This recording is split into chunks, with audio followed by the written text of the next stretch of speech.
Phone tapping ನಡೀತಾ ಇದೆ. ಇದು ನಮ್ಮ ಪ್ರತಿನಿಧಿ ವಿಜಯ್ ಅಶೋಕ್ ಅವರ ಜೊತೆ ನಡೆಸಿದಂಥ ವಿಶೇಷ ಸಂದರ್ಶನದಲ್ಲಿ ಈ ಹೇಳಿಕೆ ಪ್ರಸ್ತಾಪ ಆಗಿತ್ತು.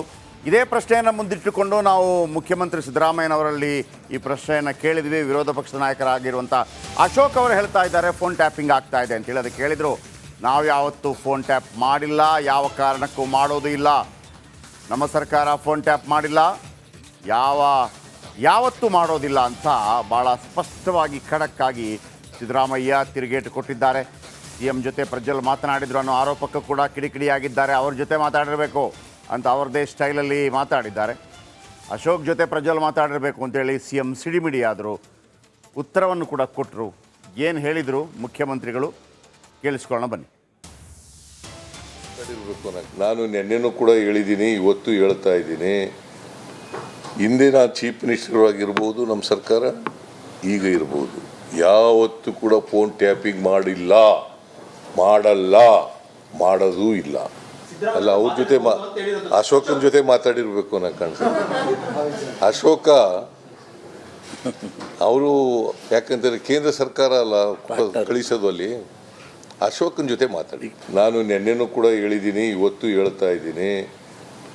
ಹಿಂದಿನ ಚೀಫ್ ಮಿನಿಸ್ಟರ್ ಆಗಿರ್ಬೋದು, ನಮ್ಮ ಸರ್ಕಾರ ಈಗ ಇರ್ಬೋದು, ಯಾವತ್ತೂ ಕೂಡ ಫೋನ್ ಟ್ಯಾಪಿಂಗ್ ಮಾಡಿಲ್ಲ, ಮಾಡಲ್ಲ, ಮಾಡೋದೂ ಇಲ್ಲ. ಓಕೆ, ಈ ನಡುವೆ ನಮ್ಮ ಪ್ರತಿನಿಧಿ ವಿಜಯ್ ನಮ್ಮೊಂದಿಗೆ ನೇರ ಸಂಪರ್ಕದಲ್ಲಿರೋ. ವಿಜಯ್, ನಿಮ್ಮ ಎಕ್ಸ್ಕ್ಲೂಸಿವ್ ಸಂದರ್ಶನದಲ್ಲಿ ಅಶೋಕ್ ಈ ರೀತಿಯ ಒಂದು ಬಾಂಬ್ ಹಾಕಿದ್ರು, ಅದಕ್ಕೆ ಉತ್ತರವನ್ನು ಕೂಡ ಈಗ ಮುಖ್ಯಮಂತ್ರಿಗಳು ಕೊಟ್ಟಿದ್ದಾರೆ. ನನ್ನ ಪ್ರಶ್ನೆ ಒಂದೇ, ಸಿದ್ದರಾಮಯ್ಯನವರು ಒಂದು ಮಾತನ್ನು ಹೇಳಿದರು, ನಾವು ಯಾವುದೇ ಕಾರಣಕ್ಕೂ ಫೋನ್ ಟ್ಯಾಪ್ ಮಾಡಿಲ್ಲ, ಮಾಡೋದಿಲ್ಲ ಅಂತೇಳಿ. ನನಗೆ ಉದ್ಭವ ಆಗ್ತಾ ಇರುವಂಥ ಪ್ರಶ್ನೆ, ಒಂದು ವೇಳೆ ಯಾವುದಾದ್ರೂ ಕ್ರಿಮಿನಲ್ಗೆ ಸಂಬಂಧಪಟ್ಟಂಥ ವಿಚಾರಗಳು ಬಂದಾಗ,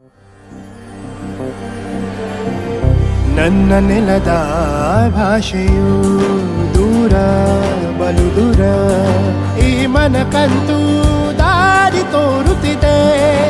ಆ ಭಾಷೆಯದೇ ಬೆಳಕು ಬೆಳಕುವ ಬೆಳಕು ಬೆಳಕುವ. ದೂರ ಎಷ್ಟೇ ಹೋಗಿ ಈ ಭಾಷೆಯಿಂದ ದೂರವಾಗಲಾರಿರಿ. ವಿಮಲ್, ನಮ್ಮ ಭಾಷೆ ಕೇಸರಿ. ಅಥವಾ SIT ವಿಚಾರಣೆ ಬಂದಾಗ, ಅಥವಾ ಪ್ರಜ್ವಲ್ ರೇವಣ್ಣ ವಿಚಾರಗಳೇ ಬಂದಾಗ ಅಂತ ಇಟ್ಕೊಳ್ಳಿ, ಯಾರ್ಯಾರು ಇಲ್ಲಿಂದ ಲಿಂಕಲ್ಲಿದ್ದಾರೆ ಅಂತ ಫೋನ್ ಟ್ಯಾಪ್ ಆಗೋದಿಲ್ವಾ? ಅವಕಾಶ ಇಲ್ವಾ? ಯಾವ ಆಧಾರವನ್ನಿಟ್ಟುಕೊಂಡು ನಮ್ಮ ಸರ್ಕಾರ ಫೋನ್ ಟ್ಯಾಪ್ ಮಾಡೇ ಇಲ್ಲ ಅಂತಂತಾರೆ? ಅಂದರೆ ವೈಯಕ್ತಿಕ ಹಿತಾಸಕ್ತಿಗಾಗಿ ಮಾಡಿಲ್ಲ ಅಂತನ, ಅಥವಾ ಕಾರಣಾತ್ಮಕವಾಗಿ ಯಾವುದಾದ್ರೂ ಕಾರಣಗಳು ಬಂದಾಗ ಮಾಡಿಲ್ಲ ಅಂತನ? ಹೆಂಗೆ ವಿಶ್ಲೇಷಣೆ ಮಾಡಬೇಕಿದನ್ನು ವಿಜಯ್?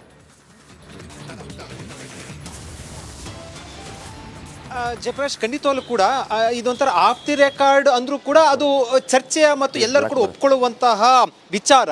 ಅಧಿಕಾರಿಗಳು ಹೇಳುವಂಥದ್ದು, ಸಹಜವಾಗಿ ಅಧಿಕಾರ ನಡೆಸಿದಂಥ ವ್ಯಕ್ತಿಗಳು ಕೂಡ ಹೇಳುವಂಥದ್ದು, ಸಹಜವಾಗಿ ಸರ್ಕಾರದಲ್ಲಿ ಫೋನ್ ಟ್ಯಾಪಿಂಗು ಆಗ್ತಾನೆ ಇರುತ್ತೆ. ಅದು ಯಾವಾಗ ಅಂತಂದರೆ ಕ್ರಿಮಿನಲ್ ವಿಚಾರಕ್ಕೆ ಸಂಬಂಧಪಟ್ಟಂತೆ, ಅಥವಾ ದೇಶ ದ್ರೋಹದ ವಿಚಾರಕ್ಕೆ ಸಂಬಂಧಪಟ್ಟಂತೆ, ಮತ್ತು ರಕ್ಷಣೆ ವಿಚಾರ ಸಂಬಂಧಪಟ್ಟಂತೆ ಸಹಜವಾಗಿ ಪೊಲೀಸ್ ಇಲಾಖೆ ಅಥವಾ ಪೊಲೀಸರು ಅನುಮತಿಯನ್ನು ತೆಗೆದುಕೊಂಡು ಅಥವಾ ಆ ರೀತಿ ಒಂದು ಫೋನ್ ಸಂಬಂಧಪಟ್ಟಂತೆ ಮಾಡ್ತಾನೆ ಇರ್ತಾರೆ. ಆದರೆ ಈಗ ಪ್ರಜ್ವಲ್ ವಿಚಾರಕ್ಕೆ ಸಂಬಂಧಪಟ್ಟಂತೆ ಒಂದು ಫೋನ್ ಟ್ಯಾಪಿಂಗ್ ಗಂಭೀರ ಆರೋಪ ಬಂದಿರೋದು ಮೊದಲು ಮಾಜಿ CM HD ಕುಮಾರಸ್ವಾಮಿ ಹೇಳಿರುವಂಥದ್ದು. ನನ್ನ ಮತ್ತು ನನ್ನ ಸುತ್ತಮುತ್ತಲಿರುವಂಥ ಕೆಲವು ವ್ಯಕ್ತಿಗಳನ್ನ ಫೋನ್ ಟ್ಯಾಪ್ ಮಾಡ್ತಾ ಇದ್ದಾರೆ ಅನ್ನೋ ಸಂಬಂಧಪಟ್ಟಂತೆ ಆರೋಪ ಮಾಡಿದ್ರು. ಅದಾದ ಬಳಿಕ ಅಶೋಕ್ ಹೇಳಿರುವಂಥದ್ದು, ಕಾಂಗ್ರೆಸ್ ಸರ್ಕಾರ ಶಾಸಕರನ್ನೇ ಕೂಡ ಫೋನ್ ಟ್ಯಾಪಿಂಗ್ ಮಾಡಲಾಗ್ತಾ ಇದೆ ಅಂತ. ಅಂದರೆ ಇದನ್ನು ಯಾರು ಕೂಡ ಒಪ್ಕೊಳ್ಳೋಕ್ಕೆ ಸಾಧ್ಯ ಇಲ್ಲ. ಆದರೆ ಸರ್ಕಾರದಲ್ಲಿ ಏನಾಗ್ತದೆ, ಯಾರೂ ಕೂಡ ಫೋನ್ ಟ್ಯಾಪಿಂಗ್ ಅಂತ ಒಂದು ಪದ ಏನಾದರೂ ಕೂಡ ಸರ್ಕಾರದಿಂದ ಬಂದರೆ ಕೂಡ ಸರ್ಕಾರನೇ ಬಿದ್ದು ಹೋಗುವಂತಹ ಉದಾಹರಣೆಗಳಿರುವಂಥದ್ದು. ಈ ಹಿನ್ನೆಲೆಯಲ್ಲಿ ಇದು ಈ ವಿಚಾರಕ್ಕೆ ಸಂಬಂಧಪಟ್ಟಂತೆ ಫೋನ್ ಟ್ಯಾಪಿಂಗ್ ಆಗ್ತಾ ಇಲ್ಲ. ಆದರೆ ಕ್ರಿಮಿನಲ್ ವಿಚಾರಕ್ಕೆ ಸಂಬಂಧಪಟ್ಟಂತೆ ಒಂದಷ್ಟು ಏನು ತನಿಖೆಗೋಸ್ಕರ ಆದರೂ ಆಗ್ತಾ ಇದೆಯಾ ಅನ್ನೋಂಥದ್ದು ಕೂಡ ಅದನ್ನು ನಾವು ಬಹಿರಂಗ ಕೂಡ ಹೇಳೋಕ್ಕೆ ಸಾಧ್ಯ ಇಲ್ಲ.